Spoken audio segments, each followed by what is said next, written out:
आ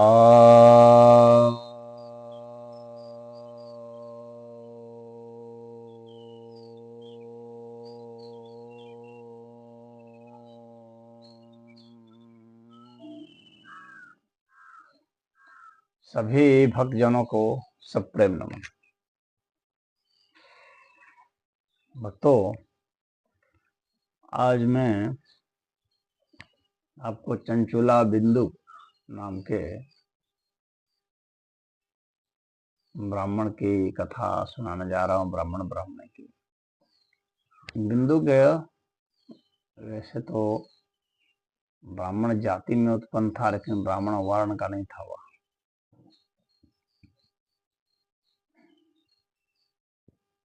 वह सारे वे सब काम करता था जो असुर सब करते हैं। मार देना, झूठ बोलना, शराब पीना और वेश्यागमन करना। हालांकि उसकी पत्नी जो थी बहुत सुंदर थी, चंचुला नाम था, लेकिन वह उन्हीं वेश्याओं के साथ रहता था। तो उसमें भी एक मुख्य वेश्या थी, तो उसके साथ रहता था। शूद्र वर्ण की थी, तो क्योंकि वो खुद ही शूद्र वर्ण का था, ब्राह्मण जाति में होते हुए भी, तो शूद्र वर्ण की स्त्री के साथ उसका संबंध था। तो ये जो चंचुला थी, बेचारी बहुत परेशान हो गई थी। तो जब देखी कि ये नहीं मान रहा है, बहुत सुधारने के बाद भी, कहने के बाद भी, विनती करने के बाद भी, तो धीरे धीरे धीरे ये भी जो है उसी तरह से व्यभिचारिणी हो गई। और ये भी कई पुरुषों के साथ, 1000 पुरुषों के साथ ये भी संबंध बनाना शुरू कर दी। एक दिन क्या हुआ कि वो जो बिंदु था उसने देख लिया, पकड़ लिया, तो उसको मारा, पीटा, डांटा।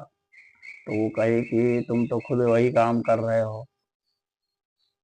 हाँ, जब तुम कर रहे हो तो सही है, मैं करूं तो गलत, तुम क्यों कर रहे हो? तो फिर उसने कहा कि अच्छा, ऐसा करते हैं कि हम भी करते हैं, तुम भी करो। और कहा कि ऐसा है कि तुमको जिसके साथ संबंध बनाना है बनाना, लेकिन पैसा उससे कमाना। यानी वो वैश्यावृत्ति का धंधा भी खोल दिया। अपनी पत्नी को बोला कि तुम जिसके साथ चाहो उसके साथ जो है यौन संबंध बनाओ, लेकिन पैसा से लेना। तुम सुंदर हो, तुमको पैसा भी खूब मिलेगा। तो इस तरह से वो पैसा भी कमाती थी। उस पैसा को फिर वो ले लेता था, और ले करके फिर जो है अपना घर का भी खर्चा चला रहा था, और जिस वेश्या के पास हो जाता था उसको भी पैसा देता था। इस तरह से उसका पूरा जीवन जो है निकल गया। अंत में जो है वो मर गया। मरने के बाद जो है वो पिशाच बन गया, बहुत बड़ा पिशाच बन गया। नरक में गया, उसके बाद नरक से लौटने के बाद पिशाच उसको बना दिया गया। अब ये जो है चंचुला जो है, तो ऐसा संजोग बैठा कि चंचुला किसी तीर्थ में गई थी। तो तीर्थ में गई थी प्रयाग में, तो वहाँ पर जो है कथा चल रही थी। तो उसने कथा सुनी। तो कथा में जो सुना रहे थे पंडित जी, तो उन्होंने कहा कि ऐसा है कि जो इस तरह की व्यभिचारिणी औरतें होती हैं,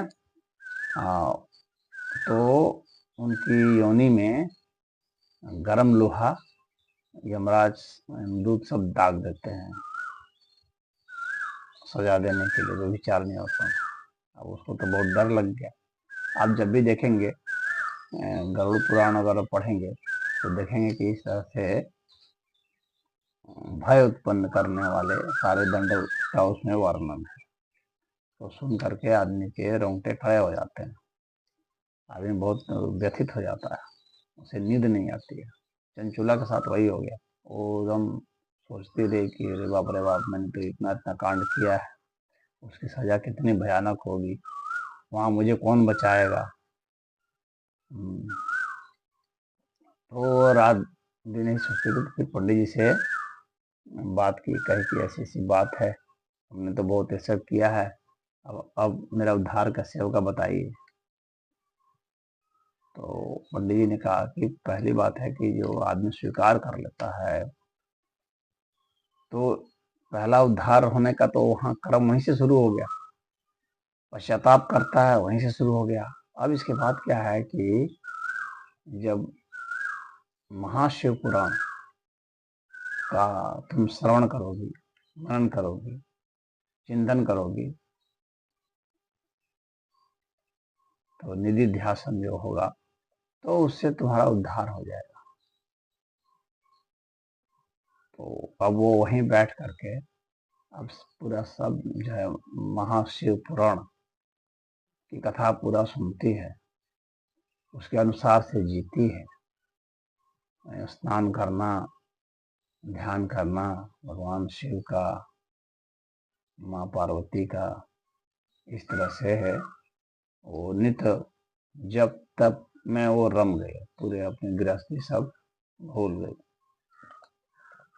जैसे जैसे बताया गया था, माला धारण कर ली, जटा धारण कर ली, सब कर लिया, और उसी वही सुनना, उसके सिवा उसको कुछ कहीं मन नहीं लगता था, फिर उसी में धुन होती थी। तो फिर वह मुक्त हो गए, और मुक्त होने के बाद अब वह जो है फिर शिव धाम गई। वहाँ पर पार्वती जी ने उसे अपना सखी बना दिया। वहीं पर वह पार्वती जी की सखी हो गई चंचुला। तो फिर चंचुला जो है एक दिन मौका देख करके पार्वती जी से निवेदन की कि मेरे पति कहाँ है, ये मैं जानना चाहती हूँ।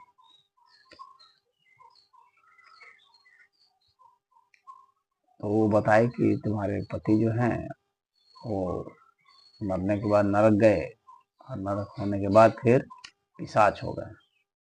तो वो निवेदन फिर करती है कि आप जो है किसी तरह से उसे बचा लीजिए, उसका भी उद्धार हो जाए। तो फिर पार्वती जी ने एक अपने करीबी गण को, इसका नाम तुम्बरु था, जो कि यक्ष था, गंधर्व था, तो उसको भेजा, क्योंकि वो गाता भी था अच्छा, तो बहुत बढ़िया गाता था, गा गा करके सुनाता था, तो उसी को भेजा। तो चंचुला भी गई और तुम्बरु भी गया। वहाँ बहुत बड़ी कथा हुई महाशिव पुराण की, और उसमें वो पिशाच तो वो सुनता नहीं कथा, इसीलिए तंबुरु ने क्या किया था कि उसको बांध दिया था, जबरदस्ती मतलब सुनाया गया। कहने का मतलब यह है।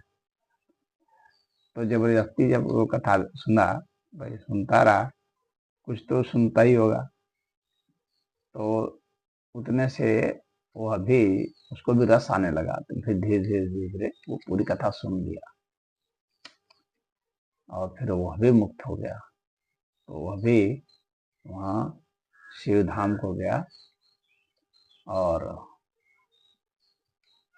वह भी जो है गण के रूप में, शिव जी के गण के रूप में स्थित हो गया। तो ये बिंदु की कथा और चंचुला की कथा है।